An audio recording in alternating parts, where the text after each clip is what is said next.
Welcome to my channel. My name is Matthias. Today we're going to talk about Venom Lethal Protector. It's a 6-issue miniseries that really feels that they were gunning for a ongoing and just something went wrong. So this story is written by David Micheline, and we have art by Bagley in the first couple of issues, and on the back end we have Ron Lim. It's pretty funny because all the characters get super buff in the last 2 issues. Now this miniseries is as 90s as you can get because it has so much action packed into it. It feels like the creative team were obligated to put in at least 2 to 3 battles per issue. There are so many plots taking place at the same time and overlapping that it's pretty ridiculous. So, issue 1, in the first couple pages, we have like a retelling of Venom's history and what happened up until that moment. Venom is in his hometown of San Francisco. Also, it's important to take into account that Spider-Man and Venom have made peace at this moment. But Spidey has decided to go to San Francisco to drop in and visit Venom to make sure he's not getting into any trouble. So what happens is we have Venom who sees these armed guys fighting against a bunch of bums in a park, and he goes in to defend these poor people.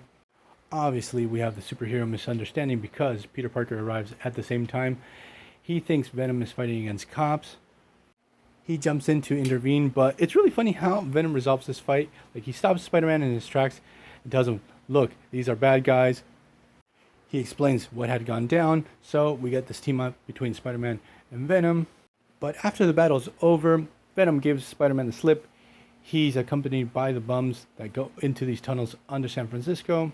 And here's where the story starts to really go off the rails pretty quickly.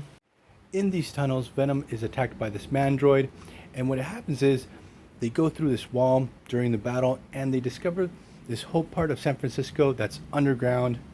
It has its own community, but they kick Venom out even though he had saved all these people. So what we discover as the story progresses, that these armed guys and the mandroids all work for the same guy. He's like this real estate developer.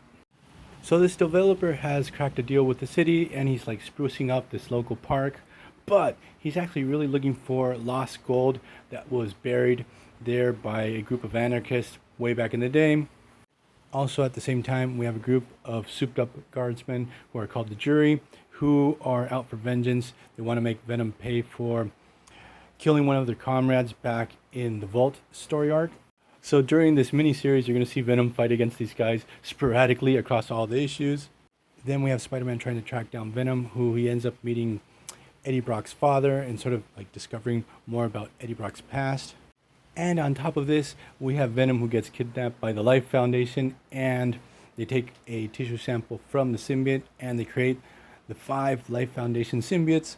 So here we get the debut of Phage, Riot, Lasher, Agony, and Scream, where Spider-Man and Eddie Brock are able to defeat them in very few pages. And the really funny thing is that Eddie Brock is actually naked during the whole conflict. So after seeing so many plot threads in one small miniseries, you get the feeling that David Micheline had an idea for an ongoing series, and at the last moment they told him, no, it's going to only be 6 issues. And it's like, I want to do all this at the same time. It's a lot of fun, but it doesn't have too much substance to it. So I'm going to leave this video here. I hope you guys liked it. See you guys next time. Bye.